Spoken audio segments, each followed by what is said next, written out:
Hello friends, welcome to புனிதாஸ் recipes.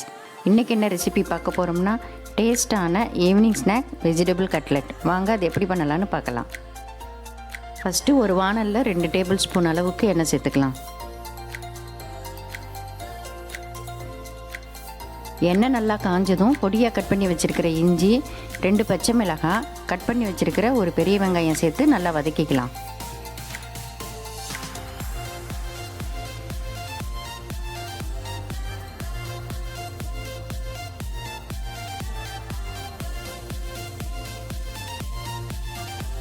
வெங்காயம் நல்லா வதங்கினதும் பொடியாக கட் பண்ண 6 பீன்ஸ், 1/2 கப்பு துருவின கேரட், 1/4 கப்பு ஃப்ரெஷ்ஷான பட்டாணி, அது கூடவே 1/4 டீஸ்பூன் உப்பையும் சேர்த்து நல்லா வதக்கிக்கலாம்.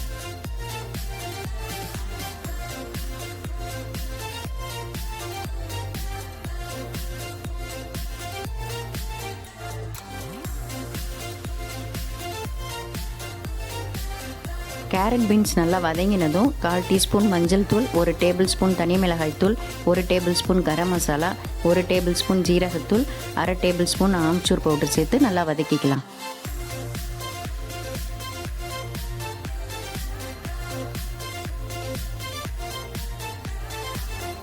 ஆம்ச்சூர் பவுடர் இல்லைன்னா 1/2 லெமன் கூட அதில் பிழிஞ்சு விட்டுக்கலாம்.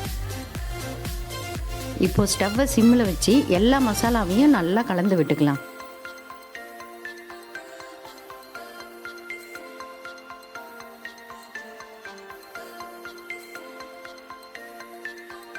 இப்போ இதெல்லாம் நல்லா வேகிறதுக்காக ஒரு லிட்டை போட்டு ஒரு 2 நிமிஷம் மூடி வச்சுக்கலாம்.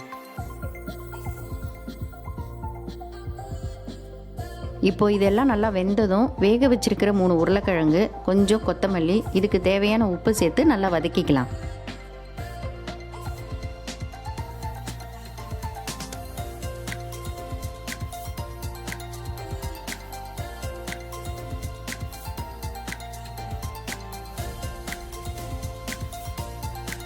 இப்போது ஒரு மேஷர் எடுத்து இதை எல்லாத்தையும் நல்லா மேஷ் பண்ணிக்கலாம்.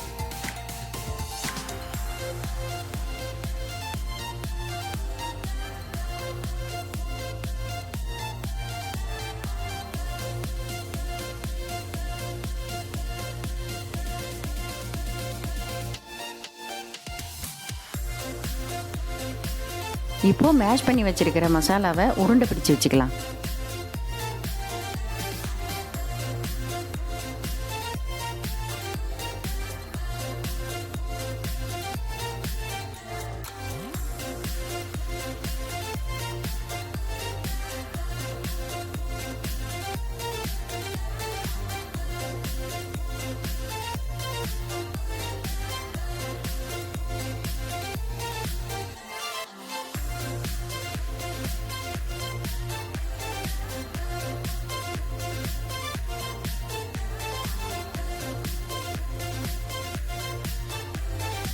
அடுத்து ஒரு பவுலில் 1/4 கப்பு மைதா, 1/4 டீஸ்பூன் உப்பு, இது கூடவே தண்ணியும் சேர்த்து நல்லா கலந்துக்கலாம்.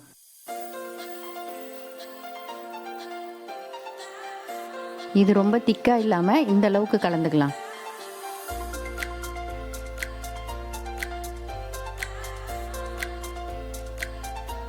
இப்போ நம்ம செஞ்சு வச்சுருக்கிற உருண்டையை கட்லெட் ஷேப்பில் தட்டி மைதா மாவில் டிப் பண்ணிவிட்டு கிறிஸ்பியாக வர்றதுக்காக பிரெட் கிரம்ஸில் கோட் பண்ணி தனியாக எடுத்து வச்சிடலாம்.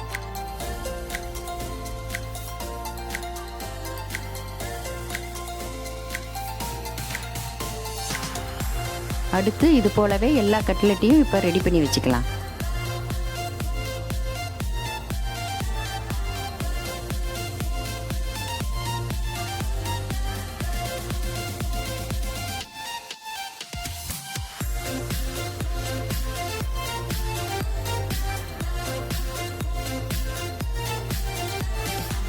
அடுத்து ஒரு பேனில் எண்ணெய் நல்லா சூடானதும் நம்ம செஞ்சு வச்சுருக்கிற கட்லெட்டை ஃப்ரை பண்ண ஆரம்பிச்சுக்கலாம்.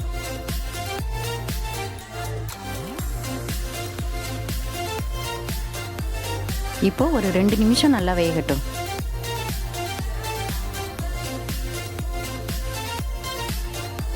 இப்போ ஒரு சைடு வெந்ததும் இன்னொரு சைடு திருப்பி விட்டுடலாம்.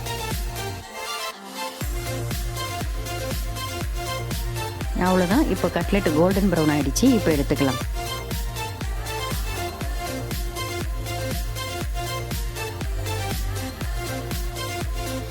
அவ்வளோதான். இப்போ எல்லா கட்லெட்டையும் இது போலயே ஃப்ரை பண்ணி எடுத்துக்கலாம்.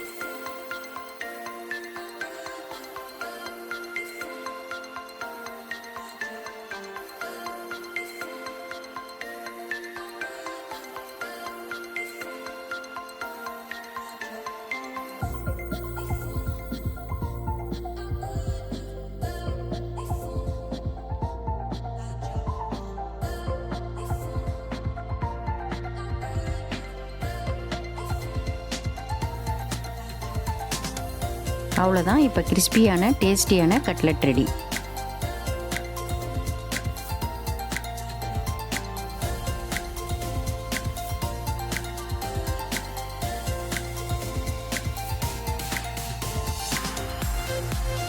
இந்த வீடியோ பிடிச்சிருந்தால் லைக் பண்ணுங்கள், ஷேர் பண்ணுங்கள், கமெண்ட் பண்ணுங்கள். புனிதாஸ் ரெசிபீஸ்க்கு சப்ஸ்கிரைப் பண்ணுங்கள். தேங்க்ஸ் ஃபார் வாட்சிங்.